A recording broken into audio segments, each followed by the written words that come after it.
Now we're going to learn a method of solving quadratics known as completing the square. What I'm going to, so here, I'm going to, now I could do this problem here by factoring, but I'm not going to factor it. I'm going to do completing the square. So first I'm going to bring the 3 over to the other side to get rid of it. Now I'm going to take the middle number. I'm going to take the middle number, that's 4. I'm going to take that 4, divide it by 2, and I'm going to square the whole thing. But if I add it to one side, I have to add it to both sides. Well, first of all, how much is 4 over 2 squared? Well, that's just 2 squared, which is 4, which means I have to add 4 to this side as well. And what do we have? Now, if I tally everything together, I get x squared plus 4x plus 4 equals 1. Now, I'm going to rewrite this as because my goal was to create a perfect square, and that's what I have right here. And this number 2 is always going to be whatever is inside the parentheses there. 4 divided by 2, which is 2.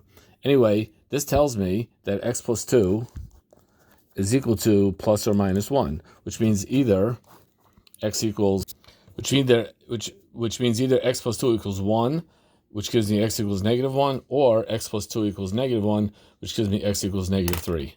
Let's do x squared minus 6x plus 5 equals 0. And I'm going to bring the 5 over to the other side. Notice I'm leaving a lot of empty space here, because I'm going to fill in 6 over 2 squared. Because I take the 6 that's over here, half it, and then square the whole thing. This, of course, is just going to wind up being 3 squared, which is 9. But if I add 9 to one side, I have to add 9 to both sides, because that's equation rules. Well, x squared minus 6x plus 9 is a perfect square polynomial. And now I just square root each side.